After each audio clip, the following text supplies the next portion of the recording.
Darren, well, let's start with your latest recruit. You bought Ted Cannon. Just talk to us why you've decided to do that this week. Grant's been carrying a groin injury for 2 or 3 weeks, and I felt it got to a point where it was starting to affect especially his distribution. And Ted, who we've obviously known from the first season, was available, and I thought it was just a good timing from West Brom and Ted's availability, and it was a chance to make sure that Grant could properly recover and rehab his groin. And is that an issue not so much just for Grant, but I guess with a relatively small squad? I would imagine there have been players who've been playing with similar sorts of niggles throughout the season. Has that been part of the issue with maybe the lack of consistency you would have liked to have seen from your team? No, I think I think that only just highlights the character of the individuals playing with those injuries. Josh Staunton obviously has played with he's playing with the hernia at the moment. He'll get that fixed at the end of the season. Luke Wilkinson was playing on a tight calf, slight strained his calf the last couple of weeks.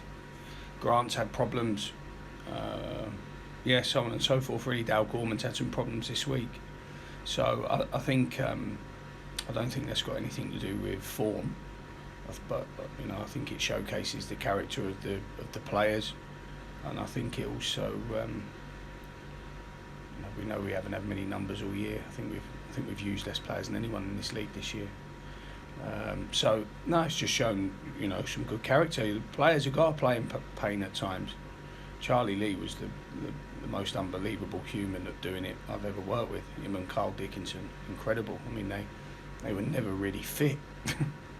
But it just showcases their character, their resilience, and their willingness to get out there. Okay, and one of the things you were talking about post-match on Saturday was, players looking jaded, understandably, at the end of a season when a lot of them have played more football than they've been used to. You were sort of umming and ahhing about options of what you were going to do. Did you sort of come down one side or the other in terms of running them more or trying to get them more rest? Well, it's just being professional. You just got to be professional about things. They're professional footballers, so they need a certain stimulus. They need a certain amount of training that's going to provoke some improvements, and at the same time they need to recover. I mean, it's just the professional kind of formula that you have to apply this time of year. There's some players that are trying very hard because they're out of form, and it looks like they're a little bit more fatigued than when they're in form, and they're flying around and everything's coming off for them. And there are some that are still developing that physical side of it. So it's just getting a nice balance. We're nice and calm. The ground's been nice and calm this week. We're in. There's no need for any sort of overreactions. We carry on working, and we try and finish the season as strongly as possible. Starting, of course, at the weekend against Dover, we know the problems that they've had sort of all season. Do you approach a game like this any differently, given that the situation that they're in? No. We got enough to worry about, haven't we, in our own camp? So, we've got to make sure we improve individual, unit and collective performance levels, so that we can get back to some sort of resemblance of what we can be. And I think it's been a longer process than when you have maybe the more experienced ones, because they haven't got that sort of life experience of seeing their way out of these sort of dips in form. So I think all of these sort of trial and error times are testing for them, but it's developing them, and they need to go through this. They have to go through this in their career. They'll go through it next year, but they'll come out of it a bit quicker, having known what they've gone through this year. So we just worry about us. We just worry about us. I think Dover are very underrated in what they do, and I think Andy Hessenthaler's magnificent in what he does. So, but we got, like I said, we got more than enough in our own camp to try and improve on, rather than to worry too much about Dover. Absolutely. I would imagine just the psychology of it, when players look at tables and see who they're playing, there is a level of expectation there when you're against a team that's at the bottom of the table. Is that something that you have to guard against, particularly with some of the younger players? No, because the recent results, it doesn't matter where you're playing anyone in the table, the recent results are not great. So, the motivation is there for them to improve their performances. The motivation is for them to win games. So, regardless of where they are in the table, the win is the motive, always, and especially more so than ever tomorrow. But those points will be the main objective, and it will be irrelevant who stands in our way. Good luck tomorrow, Darren. Thanks, mate. Morning, Darren. How's things? Okay, you? Yeah, not too bad. Good. Not too bad. Could do with a few winners today, but we'll see how we go. Good. You said after the game last week that you said this often. In actual fact, it's a true reflection of where you feel the team is at the moment. But I thought the midfield seemed to get hold of the game early, and one mistake and suddenly you're 1-0 down again. And yet overall, I thought the midfield, and the whole team was playing well in the first half. Do you find that frustrating, that element is always wrong way the luck goes? Well, my comment is based on position, league position, not necessarily on that individual performance. Football's a really, really weird sport, and I know you've had managers here in the past that have heavily used statistical data to try and back up theories. If I do that, it just looks like I'm making an excuse. Statistically, we won the game hands down. It was quite ridiculous. I think 14 shots to their 4. We had another 150 passes than them. All these things. So there is an element of me knowing that allows me to be maybe a little bit more rational in my reflection of the game. But we lost the game. So what more of a reflection do you need of that? I thought the midfield were okay. I thought they were all right. I thought the back four were all right, and I thought the forwards were poor.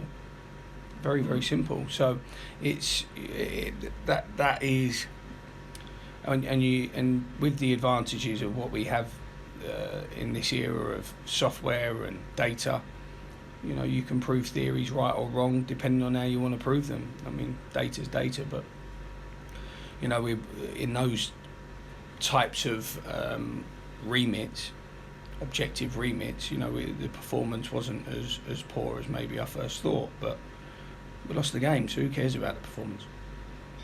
Well, true, and obviously we're all want to see a win for sure. Yeah. I was saying to Mark Little, the team generally seems to perform better away from home. You're away on Saturday, so hopefully that'll show again this weekend. Yeah, I don't disagree with that. I think the team's probably built around playing away, maybe not having as much of the ball, and maybe being a little bit more out of possession and having to work to regain it a lot harder. And then obviously when we're here, we want to dominate the ball because we want to, give them some, give our supporters something to watch that is in some way entertaining. And we've all got different opinions on what is entertaining football and what isn't entertaining football. But the most important thing we start doing is playing winning football, and we develop that winning mentality. And it may come tomorrow, it may come in another week, it may come Tuesday. I'm not sure. But they've worked very hard. They've been very professional this week. Like you said, there's been quite a lot of rationale to the performance Saturday and the results. But I know you've spoken to Mark already. Mark's got incredibly high standards. He won't be. He's certainly not someone that accepts these types of runs readily.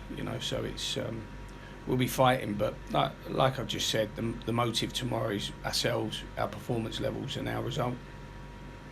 You had a full week of training this week, which presumably, is a welcome change really, because you've had so many midweek games. And there's one more next week, I think. And then apart from bank holidays, I think that's it, isn't it, from a midweek point of view? So I mean that should help, the continuity of the team and everything. Do you think? Yeah, for sure. I mean, it's something that we, the more training pitch time that we get with this group, the better. The more we can develop things. We've spent quite a lot of time this week, Charlie and I, working one-on-one with individuals, trying to pick little pieces of their game and lift it to a level that we haven't seen of late. So we've worked very hard on that, and Charlie's been excellent with his contribution to that process. But like I said, it's all to do. We've got everything to do. We want to finish the season strong. We want to give the football club and the area an insight into how excited I am about this group and how exciting this group can be, in the long term. But to kind of take care of that long-term excitement, we've got to give them something a little bit sooner rather than later. And tomorrow's just another chance to do it. And when we cross tomorrow off, we'll try and do it again against Bromley. New signing Ted Can. Tell me a little bit about him. What made you? Well, I heard obviously what you said to Ed, but I mean, was there anything specific that made you want to sign him? No, I just thought that we needed to address the injury that Grant had and the problems he'd had with his groin. Grant had been spending quite a few days not training and coming into games without a full week behind him, and I just thought at this time of the season, we had the availability of Ted. Ted was fantastic for us the first time he was here, really, really performed well. He was only 19 at the time, and he played behind a really experienced back four in Alcock and Collins, Wilkinson and Dickinson. And I thought he handled himself very, very well. And he's a very good cross-taker. He's got good distribution. And he's a good goalkeeper. Plays at a wonderful club. West Brom were fantastic. Bowers Myhill and Gary Walsh were brilliant in the way they handled the situation, and they see this as another real sort of benefit for Ted and his development. But finally,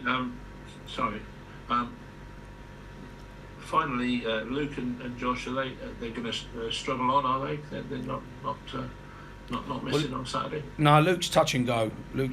For Saturday. Josh should be okay. Luke's touch and go. So's Gorman. Who else? Jack Robinson has had a repeat of the same injury again in training. So they're touch and go, them ones. Well, best of luck Saturday. Let's hope this is the start of the new run.